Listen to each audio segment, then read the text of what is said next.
Halo teman-teman semuanya, kabar baik hari ini?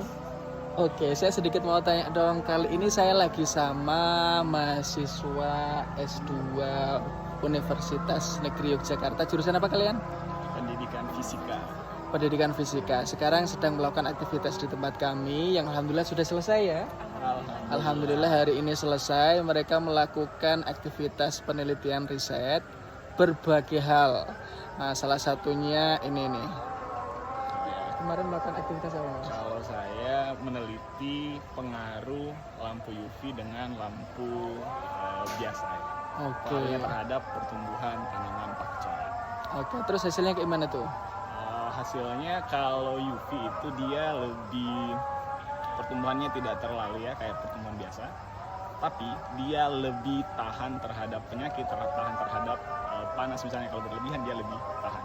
Kalau lampu biasa itu pertumbuhannya bagus, tapi dia lebih rentan terhadap panas yang berlebih. Oke, ada pengaruh berarti ya dari lampu UV? Ada. Luar biasa ini ya.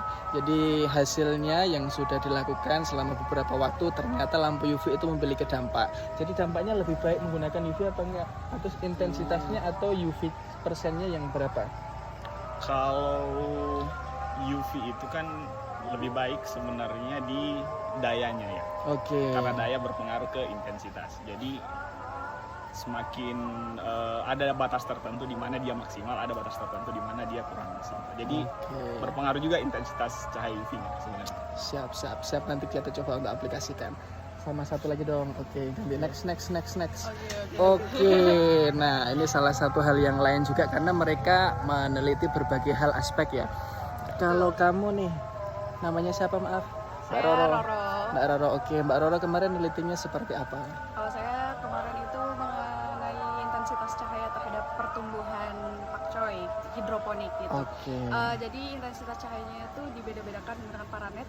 Paranetnya itu ada yang 95%, 85, 75, 65, dan 55%. Oke, itu mesnya ya. Terus juga dipengaruhi kemarin kayak tinggi apa namanya tanaman sama jarak paranetnya juga diperhitungkan ya. Betul. Oke. Kalau yang ada yang 80, ada juga yang 50. Oke, terus hasilnya gimana Mbak? Lebih oke yang mana nih? Oke, yang lebih oke itu yang 80, dan terus juga untuk intensitasnya itu tergantung sama apa parameter yang digunakan di sana kan. Panasnya itu beda-beda ya. Yang paling bagus itu di berapa ya? Sekitar dia kalau misalkan yang jaraknya pendek, yang pakai ketinggian 50, itu dia kekurangan matahari. Jadi dia pertumbuhannya kurang baik seperti itu. Manjang-manjang itu elasi nggak? Batangnya kecil gitu nggak? Iya, kayak Oke, gitu. Nah, daunnya terus ngerut-ngerut kecil-kecil gitu. betul. Oke. Terus ada hama juga gitu, terus ada pembusukan juga. Jadi kurang matahari gitu. Ya, kurang matahari, terlalu pengap, tidak ada oksigen, Iya. semuanya kena ya. Ya, ternyata memang sangat-sangat berpengaruh mengenai sinar matahari ini ya. Betul. Luar biasa. Keren. Mantap. Oke, lanjut. Boleh dong disepil namanya siapa? Namanya Ayu. Namanya Ayu. Kemarin gimana Mbak Ayu? Kemarin itu penelitian terkait nutrisi tanaman dan konsentrasinya ke tanaman pakcoy. Jadi nutrisinya itu dibedain ada 3. Ada pakai pupuk organik cair NASA, kemudian ada pakai pupuk NPK, dan juga ada pakai AB mix.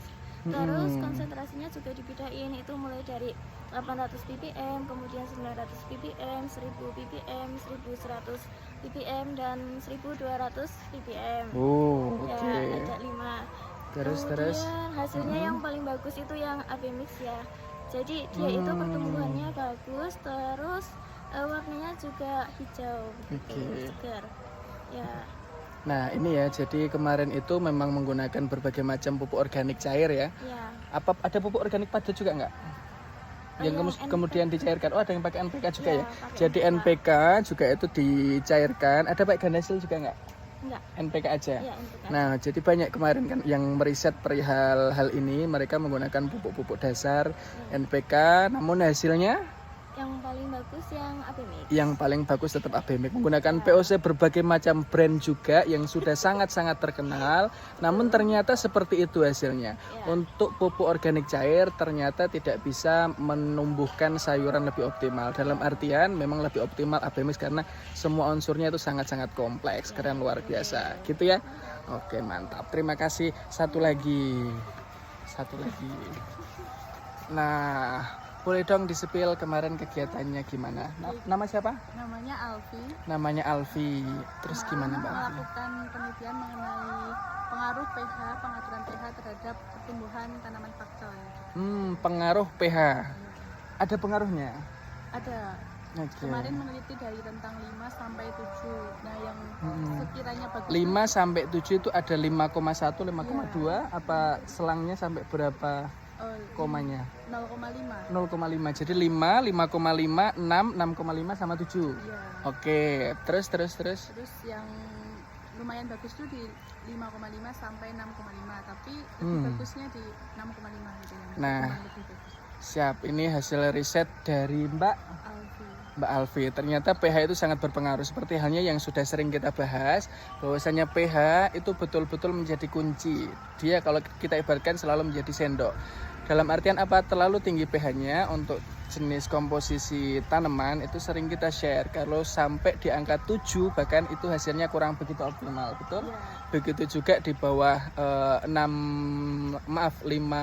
Biasanya saya pakainya kan di 5,5 sampai 6,5. Kalau udah nyentuh ke angka 5, hasilnya gimana kalau di angka 5? Tanamannya kurang optimal tumbuhnya, terus ada yang membusukkan. Oke, biasanya terjadi defisiensi unsur hara ya. Ada beberapa yang memang tidak bisa diterap oleh tanaman gara-gara faktor itu. Lantas hasilnya tadi yang mana yang paling bagus? 6,5. Itu hasil dari penelitian Mbak Alfi. Luar biasa. Makasih ya semuanya sudah melakukan riset di tempat kami. Semoga ini bisa menjadi pembelajaran kita bersama dan bisa bermanfaat untuk kalian semuanya. Bye-bye. Salam dari Doaponik. Dari kalian mana? Dari UM-nya. Oke. Wah, dikasih luar biasa nih kayak gini. Oke. Terima kasih.